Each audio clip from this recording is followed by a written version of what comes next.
But I think Michael B. Jordan's directing Creed 3. Yeah, no, I know. Yeah. Who directed Creed 2? Because it also wasn't. Let's not talk about that. Bad movie. Very weirdly bad movie. People like that movie. And I'm Nobody like, likes that movie. Don't do that. I saw some people who were like that movie. I think they're wrong. Horny niggas love Tessa Thompson and Michael B. Jordan, which I obviously respect, but they don't like that movie. Sweet Christmas. Shout out to my birds.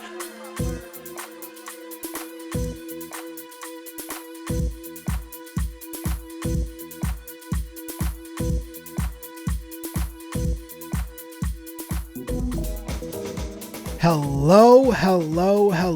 This is Che. And this is Cory. And this is the Next Time On Podcast, a podcast where two lifelong friends discuss all things amazing and all things fetid in popular culture. If this is your first time listening to the podcast, it's like if two little vampire children, instead of walking around their abandoned city murdering people, started a podcast together. Is that fair, Cory? Is that really a podcast if no one listens to it? I still think it's technically a podcast. If a tree falls in the forest, does anybody listen to it? How many hits does it get? No, it's not. That's one. That's not the saying. The saying is, if a tree lands in the forest, does it make a sound? And the unequivocal answer to that question is yes. Just like we're making a sound right now. One day we'll blow up and we'll be just as big as Joe Rogan. Please don't ever stop saying that. I feel like every time you say that, we get farther and farther back. I feel like there's probably somebody they said Joe Rogan again. Let's fucking keep sending them back. Listen, I've never in my life listened to 1 second of Joe Rogan, so maybe his podcast is amazing. I have no idea. I'm still confused how the guy from Fear Factor is this famous. Still don't understand that to me. I'm waiting for someone to explain that to me. But as always, a couple of points of business. If you have not already, go follow us at Next Time On Pod on our social media platforms. And now the new and improved YouTube URL, which is youtube.com/@nexttimeonpod, same as everywhere else. You can find us there. If you are watching us on YouTube, don't forget to like and subscribe. Helps us out. And last but not least, in celebration of the trailer that I finally just watched because it was on before Black Panther, I didn't feel like putting my headphones back on. The Way of Water. We will be doing. I keep forgetting that I have to do that. We will be doing James Cameron's 2009 inarguable smash hit, Avatar. Do you think that was fair to Black Panther to show Way of Water beforehand as a trailer? Because it's just like, hey, look at this water shit that looks really great. And this is going to still look good, but we've been working on this other water shit forever. I'm sure Avatar. Why did both that blue people too? I don't know. I got confused. It is a very blue and watery month for Disney for some reason. I wonder if that was planned. Maybe Ryan Coogler hates Avatar as much as we do, and that was just kind of his venting of killing blue people. On screen. I want to be very clear before we do the Avatar podcast so we don't scare off too many Avatar fans. I don't actually hate Avatar. I do think Avatar is not good, but I think it's lazy. I think it's well done, but I think it's just lazy. That's what annoys me the most out of it. I think it's just lazy. I just don't understand how Sigourney Weaver is coming back for the second movie. How are they even? Whatever, doesn't matter. So we'll be doing Avatar. Plan is at the moment first week of December because The Way of Water is the second week of December, right? That's correct. Yeah. So that's the plan. Ask me questions when I'm drinking water. That's why we have video cameras now. Mostly I was asking myself, but feel free to answer. It doesn't work that way. You can't ask rhetorical questions when you're having a podcast. I don't really know if that works very well. Yes, fair enough. I really can't argue with that. Although for some reason it seems like you're still wrong, even though I guess you're technically right. I think that should be the tagline for my entire persona on this thing. It's like, I think you're wrong, but technically you're right. Let's jump to this podcast so I stop arguing with Cory.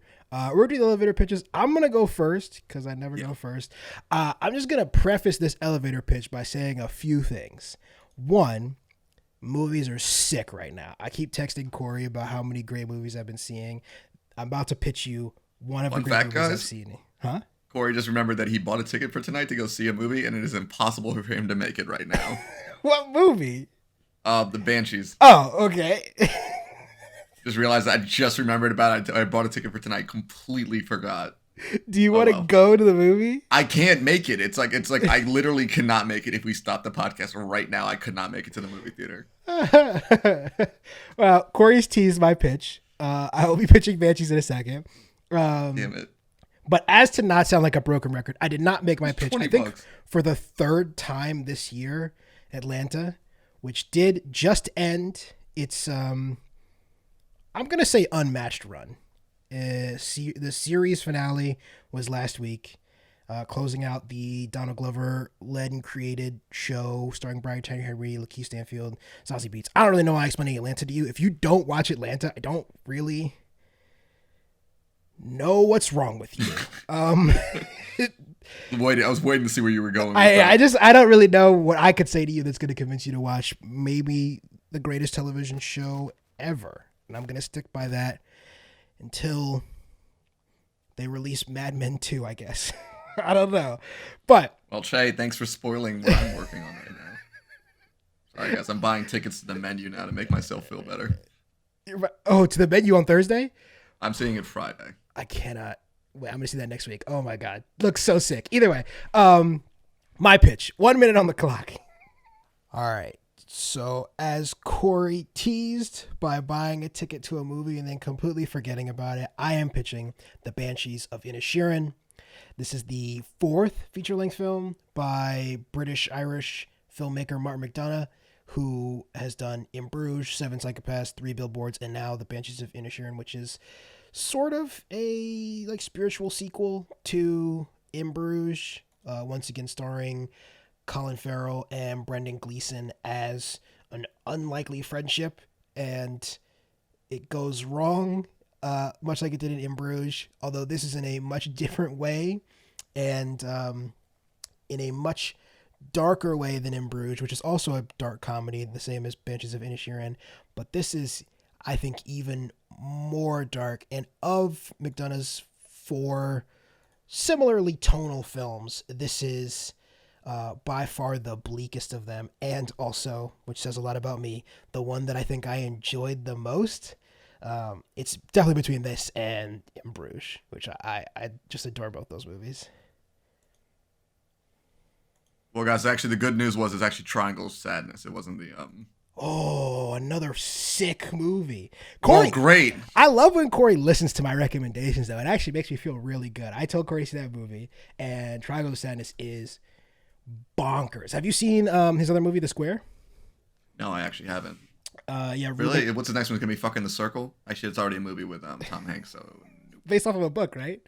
yeah, I think so. Yeah. Why do I know that? Why do I remember that? It was like a big movie. It was like starring Was it? him No, and I mean Emma Watson, right? Emma Watson. Yeah, I never saw it. I'll be. I didn't see it either.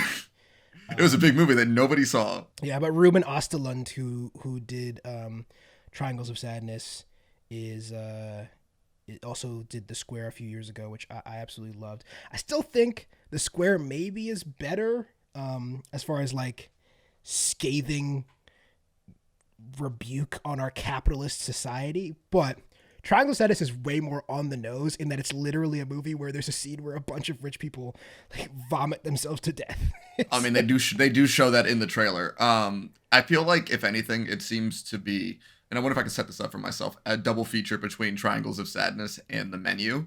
Just from the trailers, it seems like they are both tackling the same thing. Then I'm gonna go home and watch Ready or Not, just to kind of get my trifecta of fuck the rich, basically.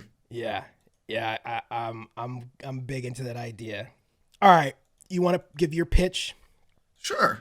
I will put a minute on the clock whenever you're ready. Sure. So I'm gonna bring up another book series that I always talk about with comics. I think 2 years ago, my favorite comic of that year was Something Is Killing the Children by Brian K. Vaughan. Basically, it's a book about monsters hunting down children. And we follow our main character, who's part of a secret society of monster hunters, as the mystery is slowly revealed, where it's become a less of a horror comic and more of an interesting, I even hate to use it, like a kind of a John Wick-esque underground society of monster hunters. The book itself has 5 volumes out. The 5th volume just came out. But if you're unfamiliar with the book, the first general arc of it has been collected in the first 20 issues, which is that first 4 volumes. and this has been the break into the second arc of what I think the book's becoming. Just a really, really strong book, and it continues to be so. If you're ever looking for something, even though it's it's horrifying at times, I think it's a very, very fun action book. One second off. No, you're good. I went way over, so you're fine. But no, it's stayed good, and I think I'm not sure if it's going to be my number one book of the year. I mean, Far Sector definitely knocked that off from. I try not to repeat books if I can, but still very, very solid. Yeah, I think they're starting to collect the books too in bigger volumes, but you guys have the opportunity to do so. I think like the first volume's like $10. Yeah. If you see it anywhere, just check it out. I think those first two volumes of it is a very good grasp of it, and also just a lot of just. I mean, I like horror comics because I'm weird, so to me, I'm like, this is fun, and it's like this is horrifying, but like this is fun to me though. Yeah, that and the House of Slaughter. House of Slaughter, yeah. Both really like that first volume of House of Slaughter too. Good read together. Good, yeah. I haven't continued with House of Slaughter, but I picked up that first volume and I liked it a lot. All right, we're gonna be talking about some new comic books. First up is the Geoff Johns. What would you call this? Mega issue or like short collection? Introduction. I think it's in the same vein of like starting a new arc. I'm not really sure what to call these. I guess it's like is it actually a one shot or? I honestly have no idea. Not sure either, but it seems to be the DC like, Comics website, although not as bad as Marvel, is like impossible to navigate with like upcoming and like I would love to be able to use the DC Comics website to like explore what their artists have done and that sort of stuff, and you can sort of do it, but it is truly horrible. And try to figure out what is coming in a given series is very hit or miss. So to answer your question, I don't know. Yeah. Trying to look real quick, but it's really funny because I want everybody to notice this because as someone who looks for jobs constantly, there has been an open position to fix the Marvel website for like the last year, and it's never been filled. I mean, it doesn't really seem that they want to fix their website. I don't know either. It can't. I don't get it. Difficult. It can't be. Like, it just seems like unnecessarily bad, and I'm like, why do you at least try? I mean, like, I get it doesn't make you as much money, but you could give some of a shit. Well, but it's not even like they also have movie shit on their website. Like the fact that there's nobody that's going to Marvel.com to like check up on news about Marvel movies is also ridiculous. Why you would never do that because it's impossible to navigate. But this is coming from the company that brought you Marvel Unlimited, a truly unusable app. So what can we say? So good, such good in theory, but good God, it's so bad in practice. Yeah, but Cory, you want to explain what the hell the new Golden Age is to people? No, I don't want to explain what the hell the new Golden Age is to people. Okay, sorry, Cory, explain what the new Golden Age is to people. Okay, fine. The new Golden Age is, I guess it is a one-shot comic from DC Comics. What seems to be another version of kind of their introduction relaunch. I mean, if you guys have been listening forever, Che and I once talked about a book called Convergence, which was, I think it was DC's relaunch. I think there's been about 3 since then. So, well, this is in a way going back to like I think our second episode ever or something. I think it might Clock, be, which is like all the way back to DC Rebirth. I guess Doomsday Clock still wasn't quite started then. DC Rebirth was our first or second episode, and this is in a way a continuation of that all the way back then. So. Yeah, basically. I mean, like, it seems to be, I was talking to Che before it started, it seems to be Geoff Johns, who's most famous for writing the Green Lantern series from the mid-2000s, and also the Flashpoint comic, which kind of started that first relaunch in 2011. This seems to be part, 4, I guess, in that series where he had the first Flashpoint comic. And then he had the Watchmen DC crossover comic Doomsday Clock, which Che and I did like. It just took about 3 years for it to come out. 12 issues, by the way. Only 12 issues. It took like 3 fucking years for that shit to come out. Very long time. Which kind of also spun out of Convergence, bringing that back. Most recently, there was a 5-issue miniseries called Flashpoint Beyond. Which was also good. We talked about the first issue of that a while back. Yeah. And I think that wrapped, it was 6 issues, I apologize, of Flashpoint Beyond, which basically followed, we jumped back to that Flashpoint universe, following Thomas Wayne, Batman, as he's trying to figure out why the hell the universe hasn't been exploded. Really good. And I was like, and I was like, Question as I it got ask myself on a daily basis, to be honest. it was just having a Batman being like, why am I not dead for 6 issues until he, kind of accepted that it doesn't. Really, like, really, really good though. But it started like kind of this like, oh wait, I think this is supposed to be leading to something, and I really wasn't sure what it was. And I think when I hit the end of it, I'm like, oh, I see, we're bringing back time travel and all this other shit now. And what the new golden age seems to be doing is one, bringing back the Justice Society of America, most recently in the Black Adam movie. But as a comic book reader, they haven't actually had a comic book in over a decade. They're primarily consisted of like the first Flash and the first Green Lantern, but most of them like they're kind of like like the old guy heroes essentially. And I mean, I'm just like a fan of that book. I mean, Geoff Johns I think wrote the JSA back in the mid 2000s. That was also a really good run. And what this issue seems to be doing is asking the question is, okay, where the fuck have they been? I mean, editorial, we just know there hasn't been a comic, but like this comic seems to be asking the questions like, where have they been? And we seem to be introducing some more characters. And at the very end also seems to be hinting at the fact that maybe the Watchmen stuff isn't exactly over. Which is part of me, honestly exciting for me personally. I'm sure a lot of people, because that was my favorite part of all the John stuff was the Watchmen. Me too. Tie-in. I was actually a little bit disappointed in non-Doomsday Clock stuff in that I thought, especially with the end of DC Rebirth and all that stuff, that it seemed like Dr. Manhattan and like the Watchmen universe in general was going to be way more involved in the DC universe going forward, and that just ended up not really being the case. And I kind of, at one point, I get it, because it's like, you don't want to fuck with it too much, because Watchmen's Watchmen, but at the same time... Yeah, and I'm sure Alan Moore has his address, so... Yeah, absolutely. Alan Moore can, like... I'm like, I don't know if I said this on this. I'm not a fan of Alan Moore as a person anymore. I think it's the third podcast in a row where you have expressed your dislike. Fuck Alan Moore. I don't like him. He's written some really good shit. I just don't like him for a while as a person. For a while, I don't think it's the case anymore, but our most listened to episode was an episode titled "Alan Moore Don't Kill Us," and I don't remember what the topic of that episode It might have been was. Doomsday. It might have been Doomsday Clock, actually. No, I think we talked about an Alan Moore book. But I don't know. Maybe it was when we did our League of Extraordinary Gentlemen book club. Oh, that might have been it. Yeah, that might have been it. But either way, sorry. Continue. But yeah, no. But it seems like we're kind of getting some reintroduction of the JSA, which I think is cool. Some time travel stuff with Rip Hunter, which I'm like, hey, whatever. And also, as like we just mentioned, like it seems to be bringing back the Watchmen stuff. When Flashpoint Beyond ended, it kind of had a bit of a hint that being like, oh, this character we introduced. It seems to be we're going to come back to it.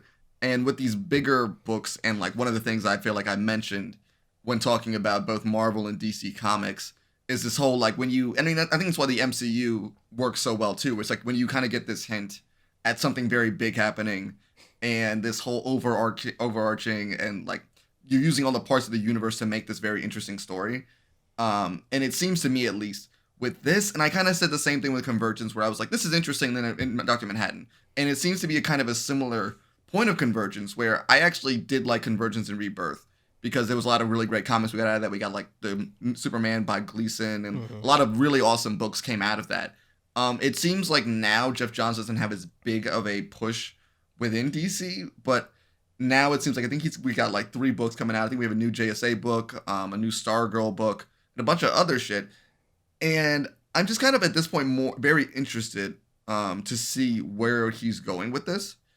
Because I feel like I had Geoff Johns fatigue, and then I read Geiger, and I'm like, oh wait, this guy's fucking. I forgot how good he was at writing comics. So good, man. And I was like, I'm like, oh, and then I read Flashpoint Beyond, and I didn't even check the author when I went back to catch up again. I'm like, this guy writes like Johns, and I'm like, oh wait, this is him, and I forgot how good he can be within this. Yeah.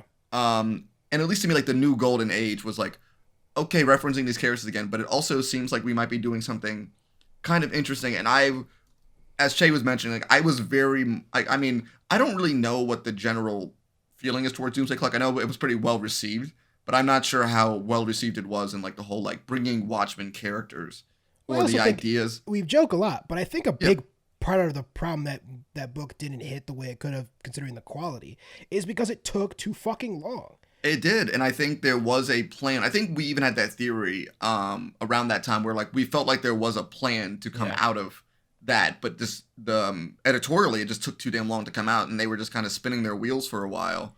And this is also in the previous editor for Dan Didio for DC Comics, who, I mean, I wasn't a big fan of him, so, and it seems like we're in a different era editorially now. I mean, like, if anything, we're kind of looking at DC Comics, the ongoings, there's a lot of really strong books.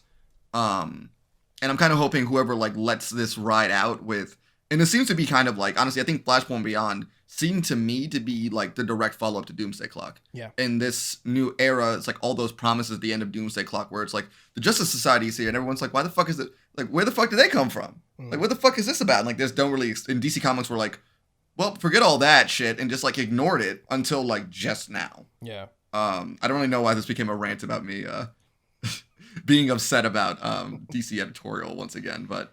Well, I mean, it's a big part of this because we just had, and I really do believe the plan for the DC universe was very different coming out of DC Rebirth, and maybe even coming out of the beginning of Doomsday Clock. But when I think the response on Doomsday Clock cooled for a number of reasons, I think probably primarily the fact that it was oftentimes months on months between issues, to the point where we talked about we'd always have to go back and reread all of Doomsday Clock when a new issue came out because we didn't remember what the hell was going on. And it's very densely written like the original Watchmen. Yeah, it's not one of those, it's like not one of those books really where you can be like, let me just pick up, and it's like, who the fuck is this like actor monologuing for and it's just like, who the fuck is this? Like, and there'd be one-off issues about like minor characters. You'd be like, wait, what? Hold on. Yeah, exactly. Yeah. But I gotta go back and read that book again. I'm like, I haven't read that book, I think, since we finished that. I still have a very fond memory of it, but same with you. I don't remember like a ton of specifics about it. But DC has done some like not a lot of canon stuff as far as I know. I'm not doing like I'm not a completionist as when it comes to DC stuff at all.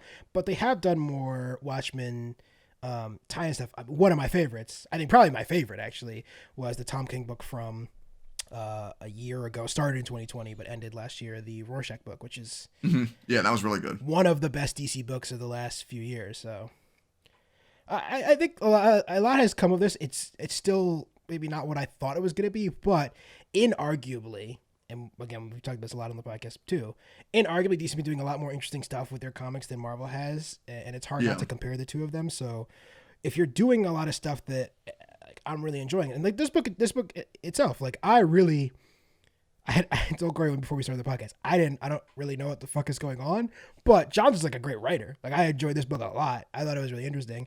I have no idea what is going on before or probably after this book, but it seems like a lot of that. Yeah, I'm not in a disagreeing vacuum, with you that. it's enjoyable for sure.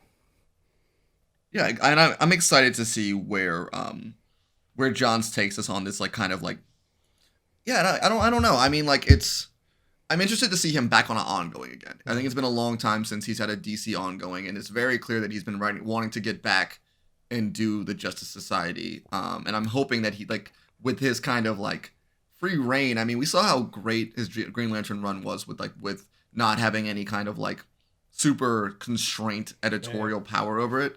I'm hoping that whatever he's cooking up here ends up being like end up going the other side. Like, one of my good friends I used to work with, he's been like reading comics a lot longer than us. And he's kind of like, I was kind of talking with Geoff Johns. I'm like, yeah, I really like him. And he didn't like him, for a different reason. And he was like, he was reading Flash back, I think it was in the 90s. When Geoff Johns kind of did back then was like, I'm going to have this idea. And I'm going to be like, I think one of the like the main things was like Barry Allen, like, I'm going to show up 3 more times in your life. And the last thing's supposed to be like this kind of big payoff. And he didn't really follow through with that. Yeah. And I think that was kind of, and I hate to say this a bit too, the Green Lantern stuff with like, it was supposed to end on Brightest Day, and that arc was kind of And I'm hoping with this one, at least, like, we're kind of at this point.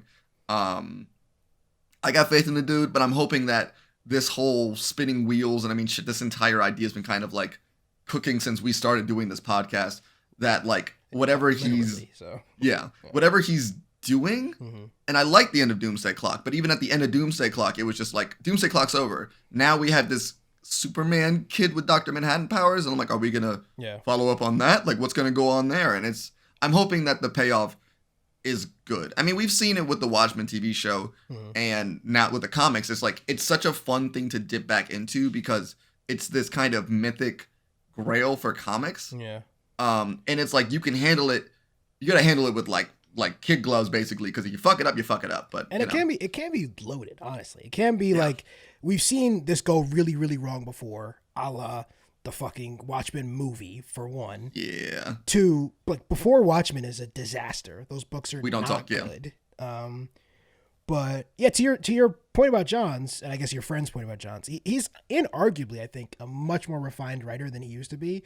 I mean, I think either for this podcast or just like out of curiosity, I read Infinite Crisis not too long ago. I don't think Infinite Crisis is really that good. I think it's like pretty poorly written. I think it's a lot of big ideas, which is like Johns' thing. Fine. But I do think I like Infinite Crisis because I think it was the last time a DC book felt like big. Yeah. It's a lot of big ideas, but I don't think it's not as bad as Civil War. But in my mind, it's like a comparison to Civil War, where in like the pitch for it it's a really great elevator pitch, and the execution I just don't think was that good. And now we have this year, or like recently, he's just writing a lot of stuff that I think is really good. Even Earth One is not like as far as Batman books go, and I think. If we're just comparing like his Batman books, I actually think Three Jokers is way better than Earth One. And honestly, and it's funny, I think as the one character I don't like that he can write, I don't like his Batman. No. I don't like Geoff Johns', and like I think the Justice League book he did after New 52, I just like the biggest problem I have with him is like I just don't like the way that he writes Batman. And I think that was my biggest criticism of him as a writer. And I think even like the New Golden Age, we don't really get a lot of his Batman here. I'm like, oh, you actually like kind of get it better now. Yeah. It's a bit more nuanced and it's kind of better. He's now. a side character, which I think is honestly a way that Batman should be used way more often. The Batman in like oh my God, Strange Adventures is great. Yeah. Couple 100%. issues. He assigns gravitas to your story. It's like, oh, Batman's involved, but he doesn't have to take up every page every second. So. I agree with you, and I think even Strange Adventures coming out, I'm like, oh wait, I like how Tom King's writing Batman in this, and not how he writes Batman in his actual Batman run. Yeah. I try to see. I'm sorry. I'm not trying to. No. I'm trying to move past fair the point. Trying to move past the Tom King Batman book stuff. Yeah. I have a fucking shelf in my room dedicated to his books, guys. I like the guy. I think a little bit. Just Tom King's one of the greats. It's he's just like most artists, does not have a 100% hit rate. Not everybody can be the Next Time On podcast where everything they release is a masterpiece. But I think we should move on. I mean, I would definitely want to come check back in on this. I think I'm probably going to make Che talk about the first issue of Just Society of America if it actually has anything to. You say make me talk about it like I'm not going to read it. I don't know. I think my general hope is I just want to like the universe of these comics again. Yes. Because that's what initially got me into superhero books, because it was just this fun connected universe where everything felt like there was stakes and consequences. And I think when Che mentioned Infinite Crisis, I got into comics around Infinite Crisis and Civil War, like the aftermath of both of those. And I was say Infinite year. I think they're around it, but I think like Infinite Crisis basically was a similar thing to Civil War, where like the story itself was but the fallout from that birthed a lot of really interesting comics. Like one of my favorite comics of all time, 52. Is like straight up happened a year after Infinite Crisis. Yeah, Infinite Crisis like, is the year after Civil War. So I think then they both like had very life like changing events of surrounding their bigger comic book characters. Still love to see an Infinite Crisis where Ted Kord gets capped. But besides, I love it from a narrative standpoint, because that's how I got a Booster Gold book out of that. So it's like shit like that. I like Infinite Crisis because I got a good Booster Gold book. I just like the idea that Johns is a much more prolific writer now. I mean, I don't ever picture him being like quite like Lemire, who seems to have 14 books ongoing for like 7 different publishers at any given time. But we're speaking about this book, New Golden Age, which came out last Wednesday, and at time of release of this podcast, he will have dropped the first issue of Stargirl: The Lost Children. So 2 weeks in a row for Johns is I think before we move on, I'm wondering now is, do you think the fact that he's no longer heavily involved with the DC cinematic universe is the reason that we're okay? It obviously, I think it was like at the second that was announced, he started releasing more comic books, including some for Image, which you teased. Geiger. If you haven't read Geiger, we both really like Geiger, and the like Geiger spinoff, I guess is the best way to the Junkyard Joe, also a really good book. Like Junkyard Joe a lot. So yeah, it's absolutely. I mean, I am very happy. I think I'm happy to see the return of Johns as a comic book writer. I don't know any should happen with the DC movie shit, but I'm happy that he's back. I don't think book there's forever. any way More. that he's fully to blame, but it's obvious just by output that it wasn't working. Yeah, exactly. And like, that's Who all is right. to blame is unclear, but it didn't work. It didn't work, and I think So- there's a good reason that things have changed. And I don't know if you saw on Twitter yesterday that James Gunn was potentially teasing a use of Mr. Terrific. I would love it. I would love that too. Apparently, Strange Adventures was one of his favorite books from last year. So hey, I think anybody that read comic books would love that book. To be honest, yeah, absolutely. So, Sorry guys, I went on a fucking rant there. no, you're good. Let's talk about next up. We have the 7th issue of the Speak of the Devil. Jeff Lemire, Dustin Wynn, one of my favorite duos, gave us Ascender and Descender. And the art style in this book is very similar. So this is Little Monsters, the Little Vampires book that started out. I don't think there's ever been a turn more drastic tonally, I think, at least for me personally, than the end of issue 1 of this series, where I was like, oh, this is a book about like children who happen to be vampires, and it's gonna be like this sort of Lost Boys story. I was even getting like, "What's the furthest place from here?" vibes Yes. from that first. Yeah. That first. And then the end of the second issue is like, I'm sorry, Yeah. they're gonna kill everybody or something. Yeah. What's going on? I still really like this book. I think the art is fantastic. I do too. I love the decision to make it black and white with like only splashes of red for the blood, and it makes the scene that stuck with me the most, I think, it's the end of the 3rd issue when they finally go to that guy, the first kill really, and the other kids gather around him, and they're like still sort of like Wynn has a great way of drawing kids, which is, if you've read Descender and Ascender, he's got a real way of capturing like childlike movement, I think is the best way to describe it. And the scene looks really playful, and then they're eating a guy. And you're like, the juxtaposition of these two things and the way the kids are talking to each other. And I just think it's all the dichotomy of the two things is very effective in a jarring way that I really love about this book. I agree with you. I think it's it's like this childhood innocence, but I mean the title itself is that they're like, I mean, not all of the kids, but like, you know, there's some evil motherfuckers. That kind of, well, I guess like you can't even, it's like more like a habit of what they are rather than, and also they're not kids really. That's the thing. No, that's, and they're I love like the reveal hundreds of as years old, or what is it? I love the reveal of the mute boy, who I'm not actually sure he's actually mute or not, but like, it's just, to me, it's like, yo, this like he's like old. Yeah, he's and I'm been like, alive for like centuries or something. Yeah, I was like, that's an interesting reveal. I thought he would be like the youngest one, but Right. he's like more like he's just seen some shit apparently.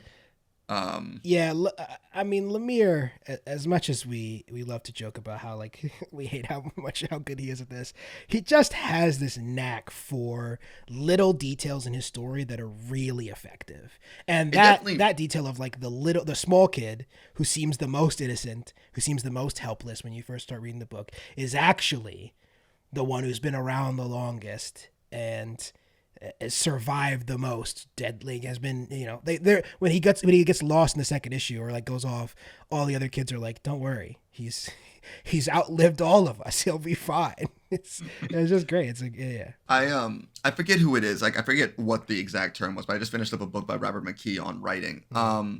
And he described the idea of like outlining and just having every understanding of what your story is before you write it. And I want to say, I think he said the way that he described it was like writing from the outside in, where it's just like you have all of these facts going into it. And so when you go dive into making the actual plot and writing the dialogue and filling in the little stuff, you have all of those details before you even do it. Yeah. So you like, and I'm sure that's what I kind of always felt about Lemire's writing, where he's like, he knows exactly where the end point is going to be. Yeah. He doesn't really, I mean, like, probably he doesn't exactly know every little thing that's going to happen in between there, obviously, but like, it always seems like in mind that he knows his ending. It's very clear to me, like, especially when I was reading Descender, I'm like, he knows what he wants to end with this. And I think Ascender was more like, I want to keep on adding to this, but I think even then has a stopgap. Mm-hmm. And I think I like that about Geoff Lemire's writing, where it's like, I never feel like it's like an ongoing comic book. To me, though, like, there's always going to be a conclusion. Yeah. With his books. I think those were the best. I mean, we talked about this before. Obviously, the comic books are built on this like never-ending story in a way that like is birthed of the newspaper comic book strip and the like weekly newspaper stand comic books. But I just think comic books are better when you have a beginning, a middle, and an end, and you have those because there's stakes. There's no stakes if your story goes on forever. There can't be. Because Agreed. you can't kill off Flash if Flash has to be in your story for the next 25 years. But at the end of the story, all these little vampires could be dead. It could happen. I just think that there's like a beauty to that is important. It is inherent in this nature of storytelling that you need stakes and you need something to be invested in. And I'm not saying that the other one is bad either. I don't think the other version of this is bad, but I just think this is better. I think there's just different versions of stakes, but I think at least from a storytelling perspective, sometimes you just want like that. You want that endpoint. You don't want the story to go on forever. Sometimes you just need that conclusion. And I think I'm more not annoyed with this one, where it's just like I'm wondering where this goes. Yeah. And each issue ends at a different point. I'm like, okay, it's more of like enjoying the ride and less being concerned about the story. And then at the end of each issue, I'm like, well, shit, now I got to figure out what the fuck that is. And I think that's an interesting way to do this story, where I was so annoyed when I caught up with this because it really felt like I'm on the precipice of an answer and I have to wait for another issue for that to actually come out. Well, it just continues to ramp up the stakes, right? In a way that is 100%. Like, it's sort of exponential, where Yeah. I talked about the change between the first and the second issue, but if you read the first issue and then read all 6 of the next ones together, it's not a linear progression in like insanity. It goes Absolutely very crazy very quickly, in a way that, again, like from the first issue of this book, this is not what I was expecting. But we didn't really know. It was just more like, I think I remember adding it to my pull list, being like, he's doing it. Yeah, yes, Lemire like, win. I saw Lemire win. I don't give a fuck it. what it's gonna be. Yeah. I think we only because like that last book we read with him, was it just the Robin book, Robin and Batman? I think that Right before this one, maybe. Yeah, I think that was their last book, which also was really good, but like too short for my liking. 3 issues, right? It was really 3 issues, short. and the art was beautiful. Yeah, because I think that's the most annoying thing about it. Well, we were talking about endings, but it's just like, oh, come on, just give me some more. But yeah, I think the first volume of this is out, guys. I really recommend picking it up. Yeah, it came out a couple weeks ago, I think. It's the first. Yeah, I think it's the first 6 issues. Yep. Really recommend it if you guys have not picked it up yet or checked it out yet. We have not ruined the story at all. It is just I think also the plot is not that. No, it's a really good. It's a slow burn, and I think it does a really good job about that. And You sort of also just discover more about these characters that you're spending time with. And exactly. I mean, it's the same kind of burn that Descender had, where you didn't get all the answers, but it slowly trickles in. And if anything, I think this is does a really good job of doing that as well, where you like want to just know more about. I mean, same thing with like, what's the farthest place from here? We're like, how did we get here? Yeah. And I maybe won't get that answer, but it's just like at the same time in the back of my head, I'm like still wondering like, how did I get here? I think it's pretty clear if you've read really any of Lemire's stuff, especially his more horror stuff, that this is the kind of storytelling he's interested in, is that he throws you head first into a story and then he builds it around you. I think Gideon Falls is the best example of it, and I think where he's most successful in this, where Gideon Falls, quite literally, you're just sort of left in the middle of the ocean without a raft for the first 10 issues, and he slowly throws you a lifesaver until you get to the end, and you're like, oh, that's what the whole story was about, in a way. Absolutely. Absolutely. And it's like I think his writing, more than almost any other writer, benefits from the reread. Like I read all this stuff, I read all of it like week to week, and then when it's done, I just go back and crush it all at once, and you just find stuff that you never would have found unless you've got photographic memory and can recall every issue from like last month, which I absolutely do not have that. And Little Monsters is going to be another one where like when this is all said and done, I just want to crush this little fuckboy vampire book, these little shitty kid vampires, and just see like all the little things that are hidden in each character's relationship with each other, that he will have known from like page 1. Which is what I really like last point for me at least. It's just like, I like the fact that each character has a different set of emotions to each. Like it feels like each character. It's like I feel like it's not like a broad. Everyone likes this character. It's just like everyone's relationship is, even if it's like a little bit, it's like at least like it's always like kind of at least like, how does this person feel about this person? I kind of find that all interesting in their morals and all that stuff like that. It's interesting where it's like the characters are very old, but at the same time they still have this childlike innocence. Yeah. Like all of them still have that sense of being a child that never got a chance to grow up. But yeah.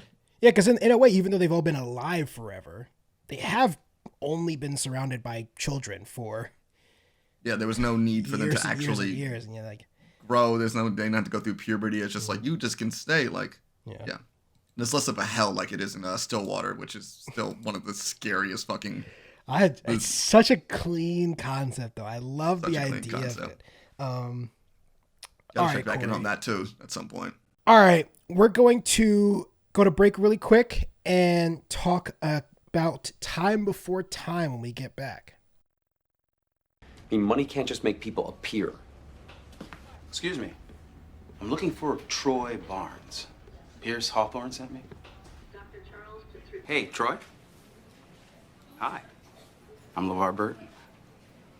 Pierce got LeVar Burton to come here for Troy? Is there anyone he can't produce? Now I'm really getting mad. Why am I the only one he decided to torture? I told Pierce 1,000 times I never wanted to meet LeVar in person. I just wanted a picture. You can't disappoint a picture. I hate you, Pierce. I hate you so much.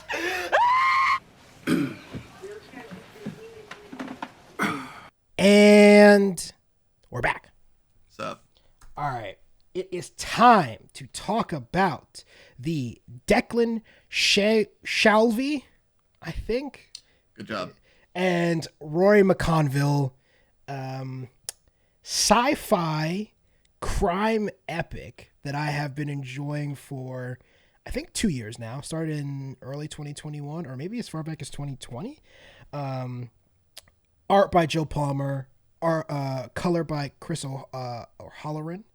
And this is, like I said before, Time Before Time. Before we jump in, Corey, what did you, because it's my pick, or I added it to the rundown or whatever. You did. What do you think about this book? As we have the third volume dropped last week, so we are pretty deep into the story. Pretty deep, yep. Yeah. What do you think of this book? So I think, like, I feel like I've said this before. I think time travel is a hard concept very difficult to do to pull as a off. story. And with this, I will say it does a very good thing early on with time travel, where it's just like, no, we can't affect the future and shit like that. We can't change anything.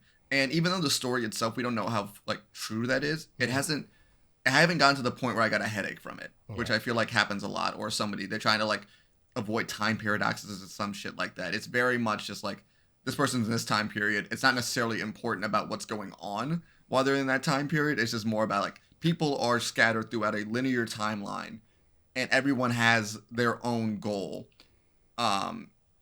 But so far, I am absolutely loving this time gang warfare story. Such a cool concept. Yeah. It's like I think that's the best way to do it. It's like these two factions, and then we have our main characters stuck in the middle. I think it's honestly one of my like I had it like TV on the background. I had to try to pause, and I think I went through the entire series without like in one sitting without even thinking about it. Yeah. And that's how you lose 2 hours, folks. But yeah, holy shit, man! I really like this series, and it seems like. I think issue 18 seemed to be like the end of like this arc. I want to say I probably read like 2 or 3 arcs of this book, but it seems like we're at like a bit of a stopgap. Well, it's weird because the collected volume ends at 17. But yes, I read issue 18, which came out earlier this month, and I was like, okay, next up or something. But issue 19, is planned for early 2023. Its release date is January. It does say new story arc in the description of does it? Time Before Time, but it's such a weird decision. I wonder. I guess maybe they'll do like a mega edition or something, a collection of the first 3 volumes plus 18 or something like that. Probably. I don't know. It seemed like 18 was a bit of an epilogue, but at the same time, it definitely was like, okay, now we have a better idea about who this character. I was actually interested in this character when it first came up, and I was actually disappointed that we didn't get more of her. Yeah. Partially because I think also watching Andor, which we'll talk about next episode. But I was very much like, I like both sides where both sides. It's the best storytelling if you can pull it off. Yes, I think like in this book, to kind of give an idea about what it is, there's two main factions: the Syndicate and the Authority. Yeah. Yes. I'll keep. The Syndicate is the only name I remember, but the Syndicate is like the main bad guys. Like our main character, what the fuck is his name? Tatsuo. Tatsuo. Tatsuo, which I think is pronounced Tatsuo. Tatsuo is a time smuggler. He basically like does like a runner. Like he takes a lot of families try to get in the witness protection service basically through them, where they get dropped into different eras throughout history. They're not good guys though. They're very much not good guys. But Tetsuo has been doing this for a while, like regular running and helping and like doing that kind of shit. But he's finally like, I've had enough of this, and I'm trying to break out of this. So on one night he's like, I'm gonna steal a time machine and I'm gonna just figure it out from there. He accidentally runs into Nadia, an FBI agent who is looking for her family, who has also been time displaced. But in that initial escape, a lot of bad shit happens as it basically starts this whole story. And just to stop right there, I love the fact where this kind of like seemingly like, oh, this thing happened. And if I feel like in a lot of other books, it would be very much like, this is the first arc and this is done. But that one act has had so many consequences. And I like how the story itself has never really left that little bubble. Yeah. But because they were in a rush to escape, because when Nadia shows up, she accidentally alerts the guards and it leads to a bit of a shootout. They end up in a time period they weren't expected to be in, and they are picked up by the opposite side, the Authority. I'm hoping it's the Authority. I think it's the Authority. And then we get introduced as other factions. So we're considering that since the Syndicate's so bad, the Authority must be good, right? No, they're also even though we can look at them and be like, maybe they're not as bad, they're still very morally gray. Well, it's literally, like you said before, it's a gang war. It's two gangs battling against each other with, it's the Union. I just found it's the Union. Close enough. Union. With Tetsuo and Nadia sort of embroiled in between, and we get some side characters like we meet an old family friend of Nadia who had been transported back in time to the early 2000s, and a AI sentient robot, and a couple of other characters along the way. But those are our two main characters surrounded by this war. And I think the thing I really love about the time travel in this, and you were talking about how like time travel is really hard to do well, and it oftentimes is really stupid and bad.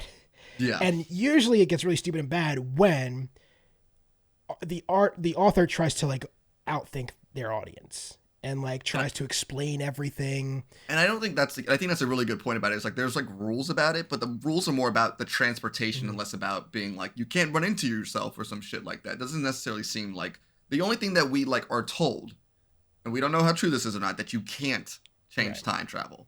We don't know if that's true or not, but we meet a character who is very against uncertain of that rule. He's very skeptical. Yeah, but I think the way they use the time travel in this is they don't bother. It doesn't actually. Time travel is not that important in that. It's not. No. It's not about like. It's not really about like, oh, you landed in the future and like everything's really different. What it does is in this story, time travel like flattens time in a way, where characters talk about time the way that people now talk about like cities. One of my favorite lines in this book is like when there's these two criminals that have been stranded in the 2090s or something like that for forever. And they're like, this time smells bad or whatever. They're like, they hate it. And eventually they're about to go back because they've completed their mission. He's like, I'm never going to the 2090s ever again, which is like what people say about like New Jersey. They're like, I'm never going to New Jersey ever again. And in that same way that like the gangs have taken eras. Like the Syndicate, I don't remember exactly what it is, but the Syndicate controls like the 2100s, for example, as opposed to like the Yakuza controls, North Tokyo. It's just like that sort of thing. Shit like that. Yeah. I think that's what's really cool about it is there's like, you get this separation of these characters that is so hardlined, but then flattened by this one tool. So like the second that a character loses their access to the time machine, they become sort of like they like lose their access to the underworld. And you have that in a lot of crime movies where like obviously all the stuff that's happening in Goodfellas and Godfather and like The Wire is happening next door to like regular people, like post office workers and stuff. But in this world, it's quite literally the case that like there's somebody in the year 2022 who is from the year 2100 who's doing crimes for a syndicate that is headquartered in the year like 4007. And it's like the expansiveness of it, Shalvey and McConville actually, I think, do a really great job of paring down in a way that if you have a time travel story where you're skipping over millennia, my complaint would be like, why are you doing this to yourself? You're setting up yourself for failure by trying to tackle something that's just too grand in a way that is never going to be effective. Yeah. And the way they do that is they just shrink the world down to just these crime families, really. And like even like yeah, exactly. And even like the story itself is like, even though the time travel, like the most of the story just takes place. The most of the story is a focus on the fact that they like one stole this machine, yeah, and people died. And most of the story is now involved with dealing with the fallout of these two people, both without intention of hurting anybody, has done these things, and everyone's still focusing on it.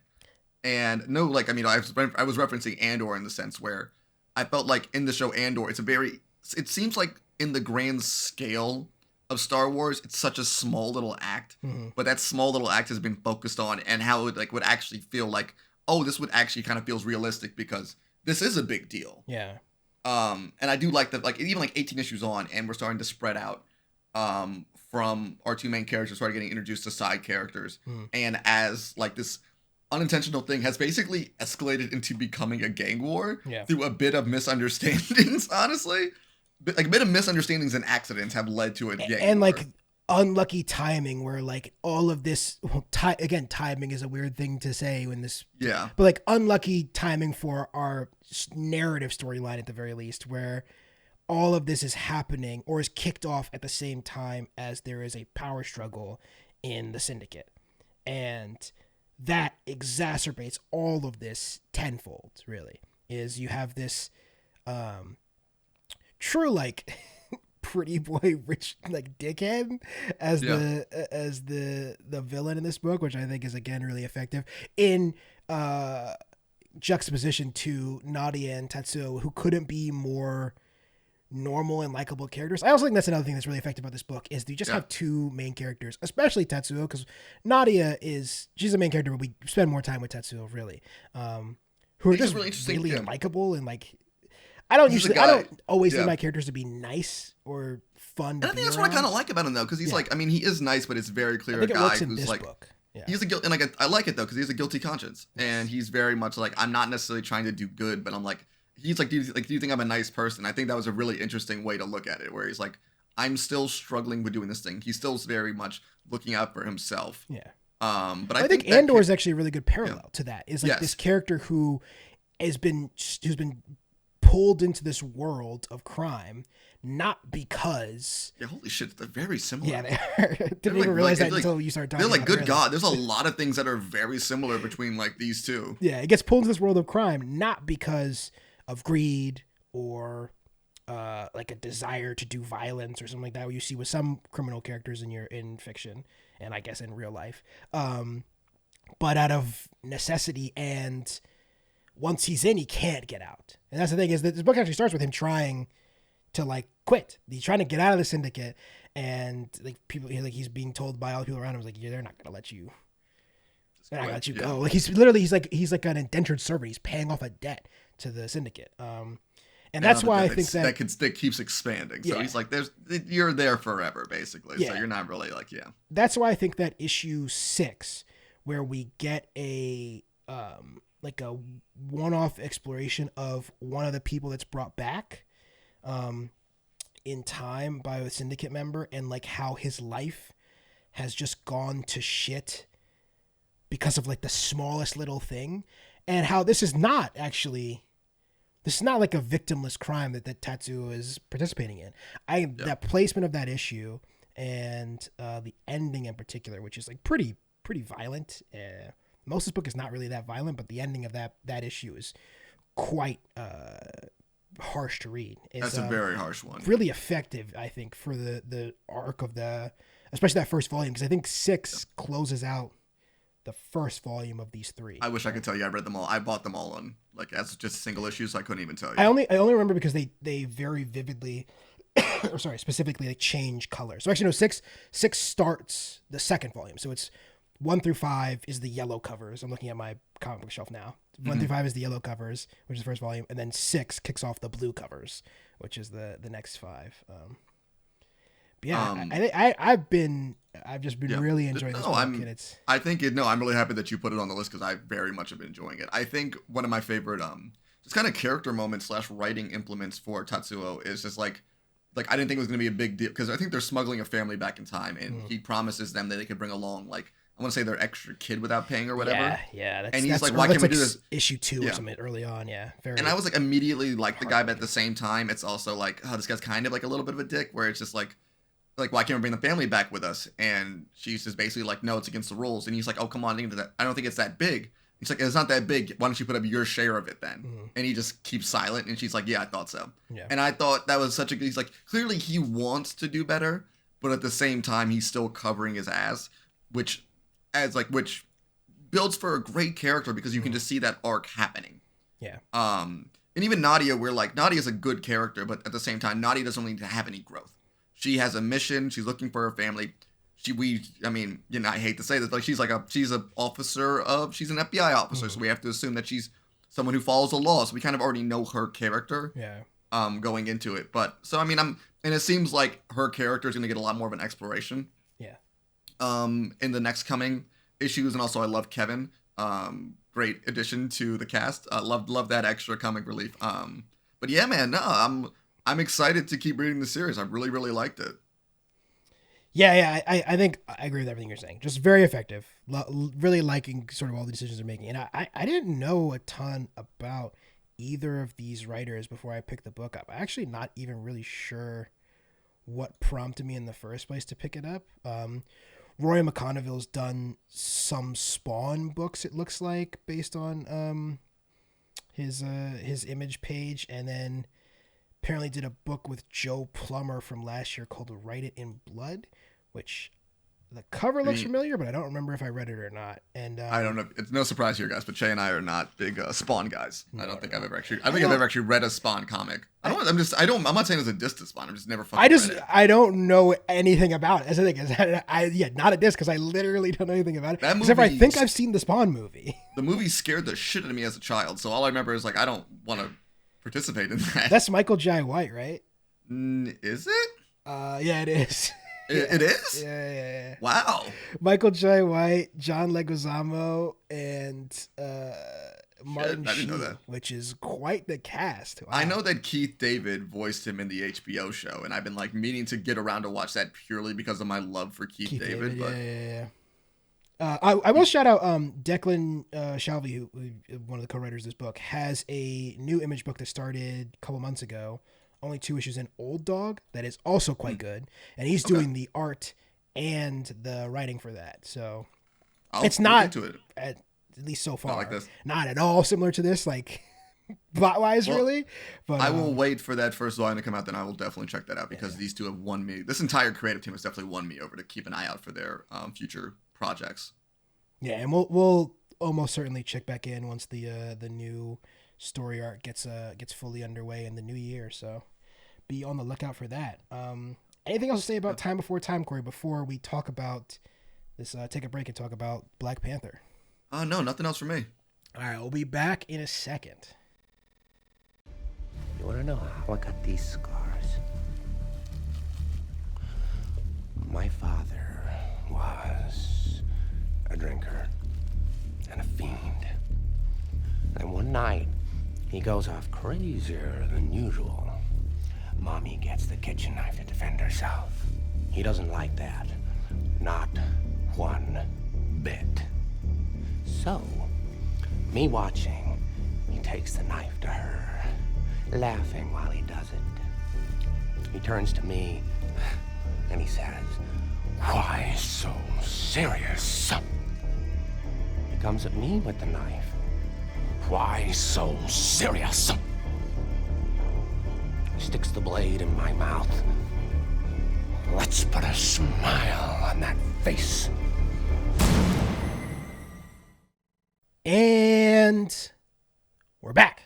What's up? All right, it's time to talk about Black Panther, Wakanda Forever, the most recent installment in Phase 4 of the Marvel Cinematic Universe. I think it might be the end of the last installment of Phase 4 of the Marvel Cinematic Universe. I believe that is correct. Ryan Coogler's follow-up to Ryan Coogler's first Marvel movie in 2018 feels like it wasn't that long ago, but also feels like it was a million years ago. Rumor that he might be having a third one coming up before Black Panther, but we will see.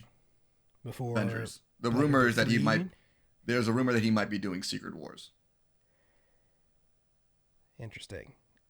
We will talk about if I feel like that's a good idea or not in a second.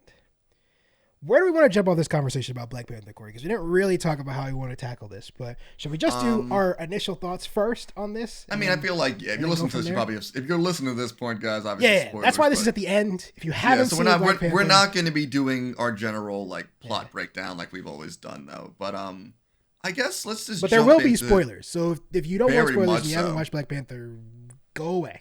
Thank you. Yeah. Just general points of at least jumping into it. I guess we should start with the elephant in the room that the film also had with it. I thought that they did the best job they could handling Chadwick Boseman's death in the movie. Yes. And I will say that is one of my favorite points to the movie. I thought it was a very well done tribute to the actor / character. Mm-hmm. I thought, yeah, if anything, the emotion at least I got from the film. It's the first time in a while where I actually felt like not only were they you can you could tell people were acting, but it definitely felt a lot more raw. Yeah.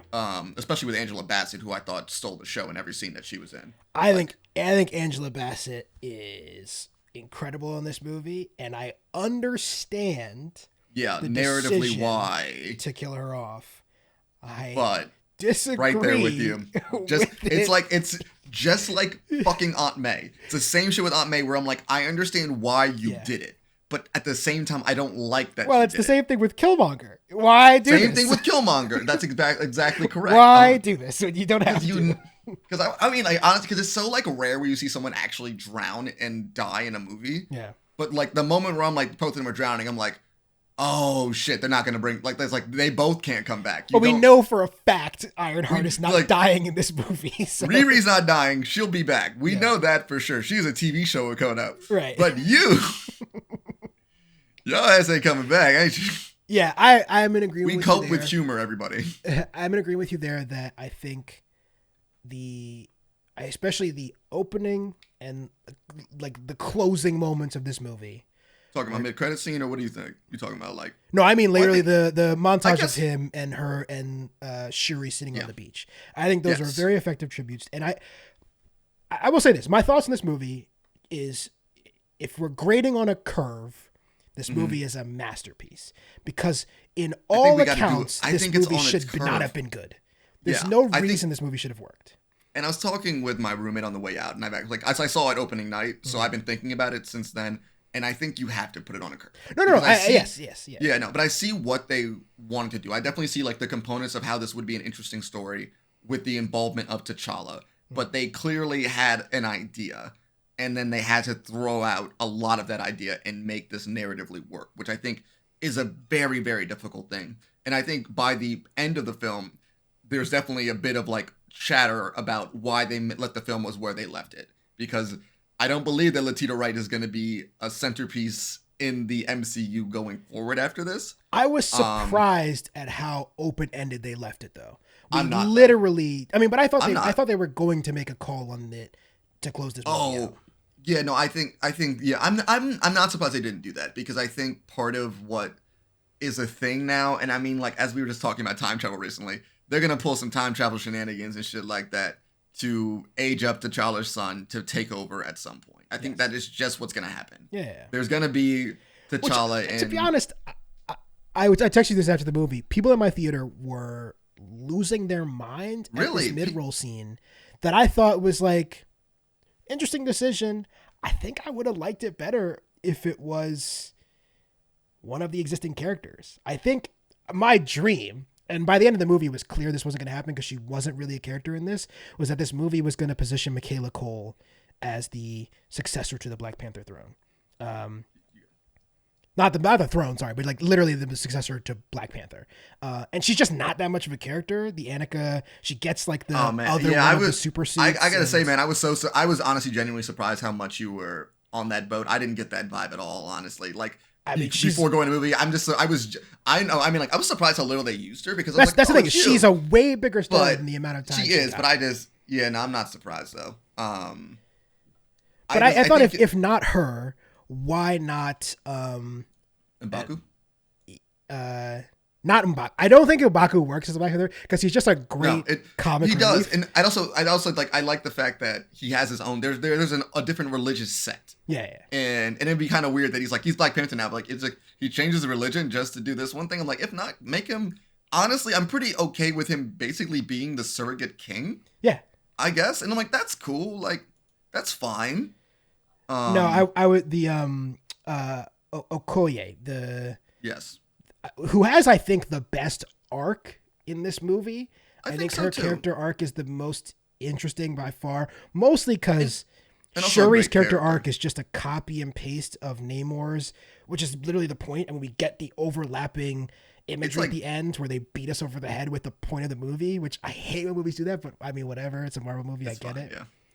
But I mean, also her plot is also the same as T'Challa's plot in Captain America: Civil War. Right, but that's why I think the plan for this was T'Challa sees in Namor himself in a way, and because you get set back an entire character plot storyline, you have to run it back with Shuri in a way that I think the weakest part of this movie, not because, and listen, not in the business of saying nice things about Letitia Wright for a number of reasons. I think she's a good actress, and her performance is really effective. I don't think they wrote her character in a way that I thought was like that. Like, I understand a necessity, but I don't think was that good. I don't really get why she would be enraged in this way before the death of her mother, and then obviously that is an offsetting. I think the entire thing is just the death of her mother. I think it's like death of the mother, like combined with grieving. I think they could have handled it a bit better. I think they might have, as long as this movie was, they definitely should have held some more time on her. I guess like kind of like, 'cause I mean, that's like a lot of processing back to back. I felt like 2 hours and 40 minutes, and it seemed like there wasn't enough time, which I think a lot of that is, and I get the necessity of it. I didn't need the Ironheart stuff in this movie. I think she's good. I don't mind her, but I liked her. I thought she was a fun character, and I kind of like, I understood the need or a good way to, especially like the idea behind Wakanda, and it's like, as like, fucking I hate when this thing happens. Like, it's like New York City was an extra character, but like the idea of Wakanda as like a character itself, where, I mean, even like Killmonger, when he shows up, great cameo, by the way. That was awesome. But you know what it did, Corey, is it just made me mad that he's not in the movie. I was just like, I miss your character. You're such like, he was just like the fucking Vegeta. He's just like, you're a dickhead, but you're so like. But they ran back the same thing with Namor in a sense, where it's like Namor is, once again, a Black Panther villain who's making all the right points. You're making a lot of right points. It's like they should have killed the white people, is all I'm saying. It's like cool motive, still murder. I think that's an entire, like, whatever happens with the third Black Panther villain, it's probably going to be the same exact thing. Yeah. And I'm not complaining, because I think Coogler has a good job with the villain, and I fucking like Namor. I think that was probably my favorite part of the movie, to tell you the truth. Yeah. His introduction as a character. Tenoch Huerta is the actor who, I'll be honest, I've never seen before. Very invested in this guy's career now, though. I want to check out. He was apparently in The Forever Purge, which is a movie I have not seen and do not intend to see, but that's where I think a number of our listeners may have seen him from. But I thought he was great in this movie. I thought he was great too, yeah. Yeah, he was awesome, and I'm happy that they didn't kill him. And also, it's Namor. Well, so I mean, they couldn't kill him, right? Like, Namor. No, it's Namor. Yeah, it's like, you have to use him. Like, it's like, it's one of those things now. It's like, okay, this guy can be a big player. He's charismatic, has a fucking entire kingdom, and definitely is consistently seeming to be scheming some shit. Yeah. And I like his point at the end though. He's a very good king. He's like, yeah, but they can like now they gonna come to us. Yeah. They're gonna need us. And I like that because I like how unstable Wakanda is. Well, it's also he seems to know a thing that none of the Wakandan leaders seem to know, which is like the world is going to turn on you. Why aren't you prepared for that eventuality in a way that? Yeah, and I think it's gonna happen. I mean, I don't know if that's gonna be necessarily the point of the third Black Panther movie, or if it's gonna happen in a different sort of way to kind of expand upon it. But I mean, shit, there's even a fucking scene where the United States government is like, we're just gonna stabilize them. Also, love the fact now that the U.S. government is just straight up a bad guy in the Marvel universe. Very bold move. They just said I like it. This destabilization. I'm like, they just said that. They just straight up just. Not bold enough to make them the ones that stormed the lab at the beginning. They decided to make those guys French for no reason. I thought, and like, I really kind of wish that they didn't have them speaking French initially. I think the better decision would have had, I feel like there might have been a producer note. Yeah.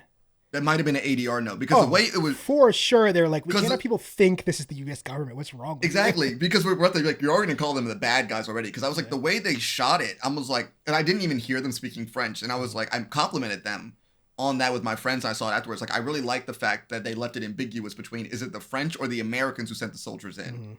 But my friends, like, they're speaking French. I'm like, fuck. All right, there's a fucking point away. The entire movie, I was like, that was a good decision. And then.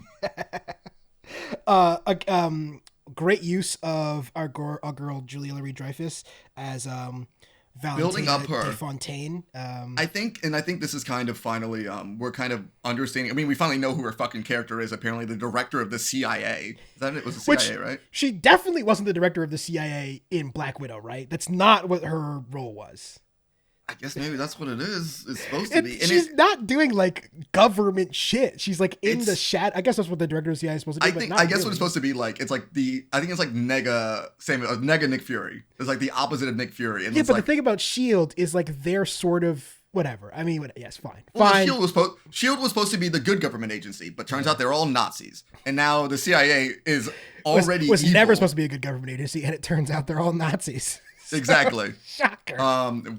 But I mean, like, also, like, we know that Thunderbolts is coming up, and we don't know the plot of it, but we know a lot of the cast from it, and those cast members have already crossed with Julie Louis-Dreyfus' character. I can't imagine their plot's going to involve them destabilizing Wakanda, because Bucky is on the team, and Bucky seems to like Wakanda. Well, also, I don't see us just, like, logistically going back to Wakanda in a TV show like that. Yeah. Not like that. I think they are making who knows how Marvel TV is like going to be up in the air in a second. It kind of seems like they're still figuring shit out with their projects. But yeah, I can't imagine, like, I'm wondering when they're going to tackle that, because they definitely built up that U.S. government going against Wakanda, or there's going to be a lot of people going against Wakanda, which in a sense is going to be part like, why are you not prepared? But other part is like, they are literally like the most dangerous nation on the planet, and no one really knows how big their gun is. Except for the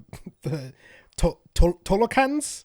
Apparently they roll harder than the Wakandans, which apparently they do. I mean, the shot at the end of the movie, very touching. The Latins and the blacks come together. I love it.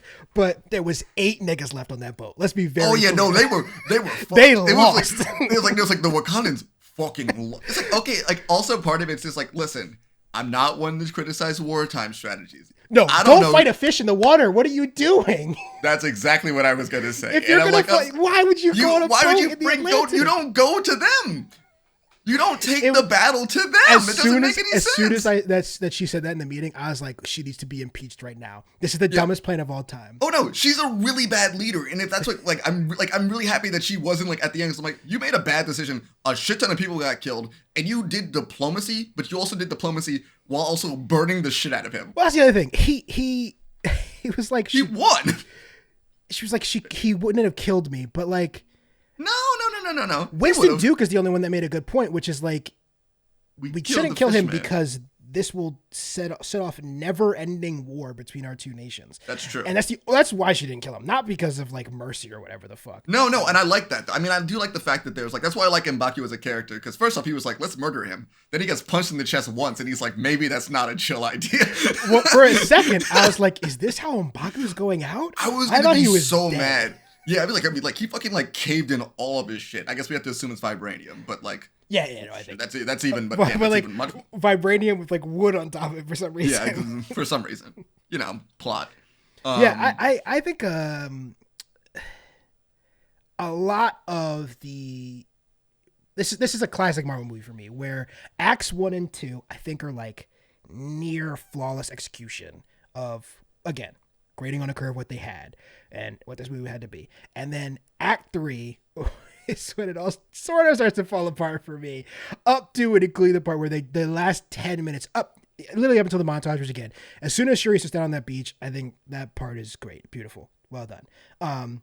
But up to that part, they're just like telling us what happened in the rest of the movie in a way that I don't really think was necessary. We all just watched it. I don't need you to have 3 different scenes back to back to back of exposition about what the movie was. Thought that was such a weird decision. I don't know. I think like this kind of is one of those situations where like maybe there should have been an editor for some of this, because it's like very much like you get to do whatever you kind of like one of those carte blanches with like, since the first Black Panther was so well received that he was able to kind of like, I'm making this movie, and it's like kind of like, but like we the audience don't need you to tell me that over and over again. I kind of like, it wasn't necessarily subtle. But a couple of really smart, like again, we talked about the Killmonger cameo. The Killmonger I think scene that's was such a good decision. I think that was an amazing decision. Just like, oh, of course, like as soon as it happened, I'm like, of course this is who she sees. Well, there was that a second makes when sense. I thought they literally only killed off Angela Bassett to then have her in that scene, because otherwise, when Shuri drinks the juice of the flower or the heart-shaped herb, there's no narrative unobtainium. explanation why it wouldn't be T'Challa. And you just, obviously, you can't do that. So I thought they kill off Angela Bassett in order to have her in the vision when she drinks. But that also doesn't make sense though, technically, because it's only supposed to see previous Black Panthers. Yes. So I was like, so as soon as I saw the throne room on fire, I'm like, and it's just kind of like that slow. I'm like, it's it's also an excellently done reveal. I think the thing about Ryan Coogler, who I like that he's doing these movies. I think he obviously, from Fruitvale Station, which now is almost a decade ago, which seems crazy, has really like had a career that's very different than what I thought it was gonna be. But also, he somehow finds a way to get Michael B. Jordan in every one of his movies. I'm interested to see how it's gonna happen in Black Panther 3. There has to just be some way that he's just gonna show. Isn't the weirdest one that like? Oh, I guess he's not directing this Creed, right? Which is. But I think Michael B. Jordan's directing Creed 3. Yeah, I know. Yeah. Who directed Creed 2? Because it also wasn't. Creed Let's not talk about that. Bad movie, very weirdly bad movie. People like that movie, and I'm Nobody like, likes that movie. Don't do that. I saw some people who were like that movie. I think they're wrong. Horny niggas love Tessa Thompson and Michael B. Jordan, which I obviously respect. But they don't like that movie. They could have built up the fucking the Drago fight scene in the fucking 4th movie. It was just like they didn't need to do that. Creed 2 should have been him like winning, and then Creed 3 could be what we're getting now, and then Creed 4 is we just copy. Well, it's also like it. Sorry, we're going to talk about Andor we're getting next off topic. week. We're getting off topic. This, right? But it is like the Star Wars thing where they just run back stuff that worked. You just try something new, guys. It's okay. Not that Black Panther 2 didn't just run back shit that worked. We just talked about how Namor is basically Mexican Killmonger, which I respect. Which is cool. And how Namor is actually also Mexican Black Panther. So that's also true. I just think a lot of this movie, if I'm being objective, in a vacuum, this movie is like a B- for me. But there is an argument that this is the best possible version of Black Panther 2. After the tragic death of I think that's what it. I think this is the best we could have possibly hoped for. They had so many things going against them. Yes. Chadwick's passing, Letitia's right. Is it Letitia or Letitia? Letitia writes.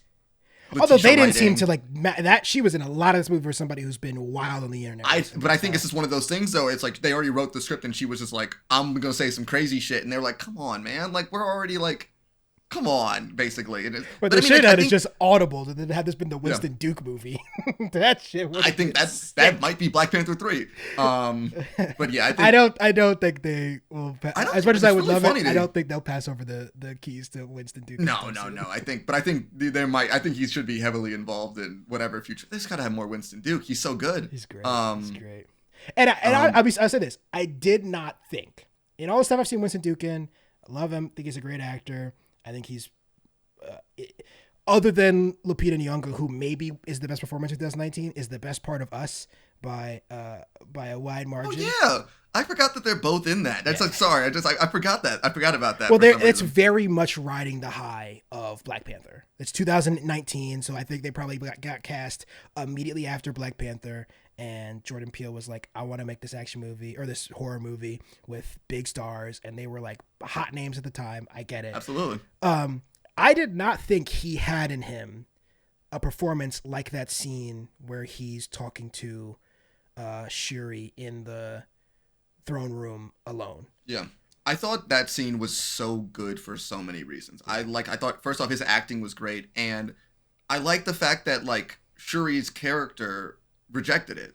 And I thought that was as I said, I kind of wish they leaned more heavily into it for sure. But I did like that whole like inspirational speech with I agreed with him. I'm like, this makes sense. And she's like, nah, I'm gonna kill that mother. And I'm like, okay, I get your answer. Like I get both of it. And I like that. But yeah, no, I understand exactly. Yeah, I'm right there with you. I think the film itself, I'm right. I was actually saying the same thing, B-, I think. But with so many cards going against it, I think this is the best I think they did the best that they could with this. And I think if anything, the future for this franchise, the Black Panther franchise, I'm very excited to see where they can take it next. We should talk about that a bit. If the move is time travel fuckery or just like maybe just a time jump, and we're just like 8 years from now, we're going to see the next Black Panther. I don't think we need a time jump, Che. I think it might just legitimately be like that much time. But that's what I mean. Like literally time jump as far as movies are concerned. Yeah. Is that the best move? Is that narratively the best move? Because here's the real question. What actor do you possibly get unknown to play this? Unknown. It's an thankless role. I think the thankless role would be if they recast T'Challa. I think this is less of a thankless role. But my theory is we're just gonna. I don't know. I think we might be pulling a whole like bit of a Lion King idea. I think even though a lot of the first of Black Panther was a bit of Lion King. I think we might see Wakanda taken over by some other country, and the rightful king, the son of T'Challa, is gonna show up or whatever. I don't exactly know what they're gonna do. Yeah, but I think that's going to be probably, especially him to be a secret son, basically. I think there's a lot to be like, I don't know. I think there's a lot interesting thing to do. I just think the hardest thing about it is how young the kid is. I think that's the hardest part about it. Yeah. Because he's a 6-year-old. Yeah. I think that's the hardest part about it, where like he's so young. And I guess the question that I kept having in my head as we approached what I think was like nearly the 2-hour mark of this movie before Shuri put on the Black Panther costume or even drank the juice of the heart-shaped herb. Do we need a Black Panther in the MCU? Do we need a character who's literally called the Black Panther? I'm not saying we shouldn't, like, I would love to keep going back to Wakanda. I would love to keep spending time with all these other characters. Do we need a Black Panther? I think so. Okay. I got to nearly the end of that movie. No, because like I think it would whenever be a bold move to just not have a Black Panther, and I kind of would have. I just think whenever we get the next Avengers movies, I think you need a Black Panther as like a representative, which is the most cool looking. The way like just kind of like I don't want to keep the Shuri costume. I'm just saying that I think that's like I like the gold though. I think the gold was kind of sick. The gold was cool, but I like the gold as well because of the Killmonger reference. I don't know if that's. Do you think that was intentional? I don't know. Because Killmonger's costume was gold. So I feel like that's kind of like... it definitely was, right? I think it was right down the middle. Quickly before we go, should we do a little bit on Ironheart? Yeah, a little bit, and the future of this character in the MCU? Sure. Like I said, I think this is a good actor. I like Dominique Thorne, another actor I hadn't really seen before in anything. I think she was... Oh, apparently she was a character in both If Beale Street Could Talk and Judas and the Black Messiah. So I did not recognize her, but I have seen her before. I'll have to figure out who she was in those. But I guess my question is, why not just do the Miss Marvel thing and just have her show up in Ironheart, the TV show? Were they afraid that wasn't going to work? I don't know. I think her plotline in this is not kind of pointless. I don't really think Yeah, it's a little bit pointless. Adds a ton to the movie. Not sure. I honestly don't know. I don't really know. Like, I feel like that's not even really like a production note, if anything, because it's just like people would watch it. I'm not entirely positive. If anything, though, I hope the Ironheart series gives me that same kind of sense from the first Iron Man. Yeah. Where it's just her fucking around and like just.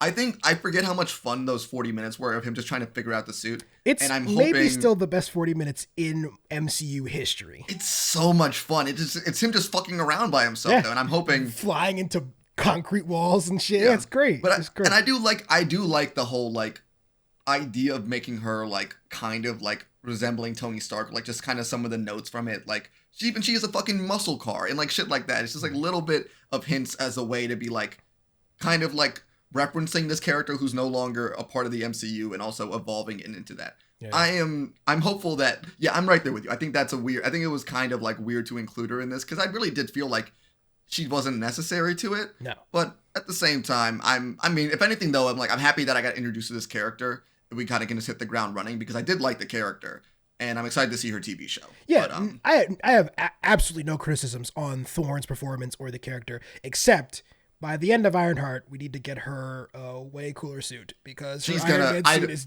dog. Yeah, no, I don't think we're getting that suit again. I think if anything, I'm assuming we're probably gonna get something closer to like old like metal like Iron Man type shit. I don't think we're gonna get animes. I don't think we're gonna get an anime Gundam suit again. Let's hope not. I hated that suit. Listen, yeah, that was and I like anime Gundam shit, and I was like, y'all couldn't design something better.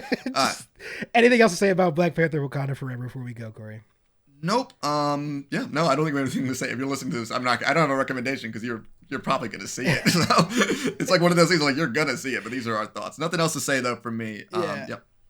Once again, just quick reminder, if you have not already, please go check us out at Next Time On Pod all over the place, including on YouTube. Yes. If you're watching on YouTube, don't forget to like and subscribe. If you made it this far, you must like us, or you hate us a lot, and you just punching your computer screen. We really should just lean into like what sports people do and just say a bunch of bad hot takes, and then that's how we get viewers apparently. I think that's what some people think I'm doing, but I just genuinely have bad opinions. So what can I say? I know, I agree.